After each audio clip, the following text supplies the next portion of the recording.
Awakening on a cold hard floor, the Doctor was in tremendous pain.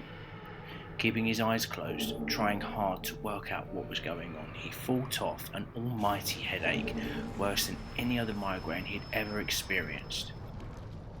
Struggling to open his eyes, his first sight was destruction, isolation, and raging fire.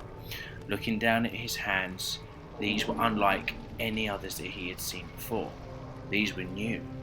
He didn't recognize the lines, the wrinkles, the hairs, or even the nails. And after a few moments, he came to the realization that he had changed again. Another regeneration. This regeneration already felt different. In the past, it had caused him to be energetic and in some instances quite sleepy, but he was always energetic. He'd talk fast and run around and make things better, but this time alone in his TARDIS. This was clearly a different time altogether. And he struggled to remember what he was like in his previous life. But that was okay, he said to himself. After regeneration, he could sometimes forget, and that later it would all come back. He wasn't worried about that, but what he was worried about is why this felt different. Time Lords are not bound by fate, he asked himself, and yet, is this what fate feels like? Saving those questions for another time, he rose to his feet, legs feeling a little wobbly still, and holding on to his head, he got to work at fixing the TARDIS that was clearly on its way crashing. One thing that was apparent, that whoever did this to his beloved ship did a fantastic job at making it difficult to read any screen, push any button, and even step around it with light feet, which he had become accustomed to. One thing that was apparent is whatever or whoever had done this to his beloved ship did a fantastic job at making every screen unreadable and every button unpressable.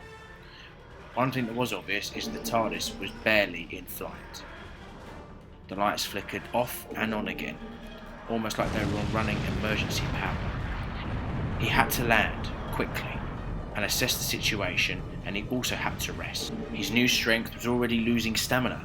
In haste, the Doctor put on the extractor fans, clearing the burning console room of the deadly smoke enveloping his new lungs, pushed what buttons he could, and found the nearest planet in which to rest his weary old police box. The navigation controls were destroyed and damaged, and the TARDIS landed, but not with a soft approach, but with a crash and a bang on some remote, isolated, desolate wasteland. God knows where in the universe. Upon impact, he held on with all his might, but still managed to knock himself out upon re-entry. This clearly wasn't going to be a good day.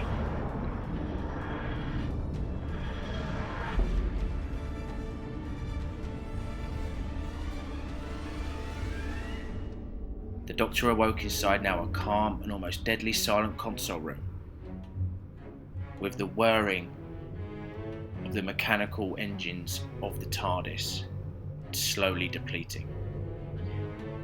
He knew she needed time to rebuild, to lick her wounds and return to the grace in which he once left. Upon exiting the police box, he noticed that her much-loved exterior was also battered and worn. The P, the O and the I of the word police weren't lit up as they normally were. The phone inside had been destroyed and a few of the windows had cracked. Was this the impact of a landing, or was this historic? The questions began to pile up, and he tried his best not to continue asking them.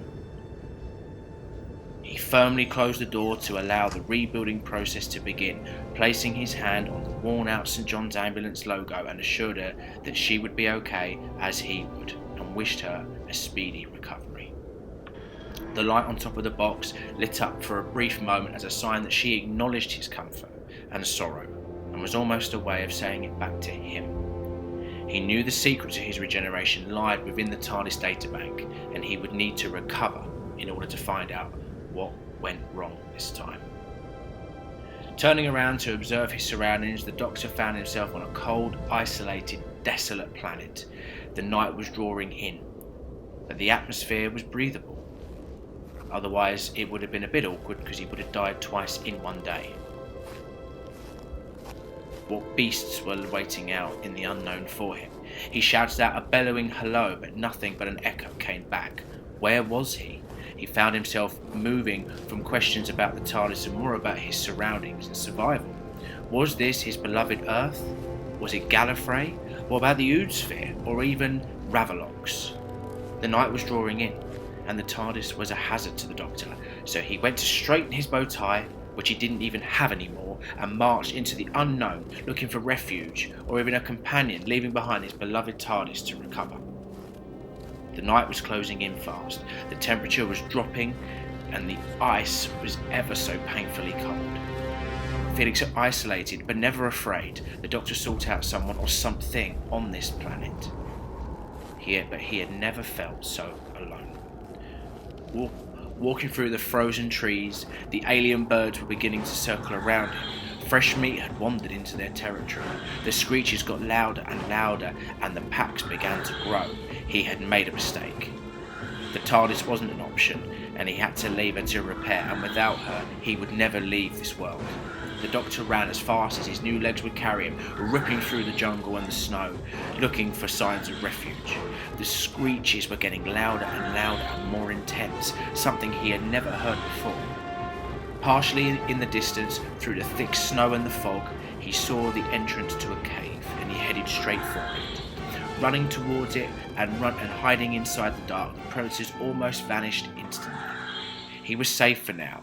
This cave would be his home, for a place to think and recover.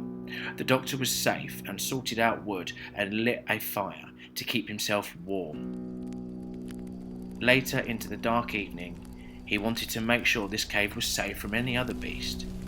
The Doctor didn't want to share cells with a beast like Luke Skywalker. Taking a fire torch, he ventured into the catacombs with only the fire crackling sound to be heard. This was far enough to venture. It felt like it went on forever, but the Doctor felt he had gone far enough and that he was safe. About to turn back, he noticed something at the corner of his eye. He was surrounded by what seemed human skulls in their clothing, slowly decaying.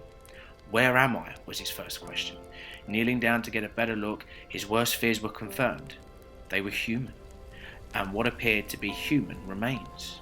The clothes were still intact besides their slow decay, with one having an unfamiliar logo on the front. Were these colonists? Was he in the future? Was he in the past? Was he in another dimension and these victims had fallen through a rift in space-time? One thing was for certain, wherever he was, whatever he had landed his TARDIS was not good at all. He pondered their story and what led them inside the cave, or who or what put them there. Clues may lie in the same vicinity, and he shone his torch around looking for answers. Upon inspection of one of the more intact bodies were signs of experimentation or even manipulation. These bodies were rejected from who or whatever had appeared to have done this. What monsters lurked on this planet that could do this to another human being? The Doctor froze with a mixture of emotion: fear, anger, resentment, confusion. A moral sense of purpose washed over him as he knelt there with the fire from his torch crackling. Wiping the tears from his eyes, he noticed something that would confirm exactly where he was. His heart's racing, his brain thinking over 1,000 miles per second.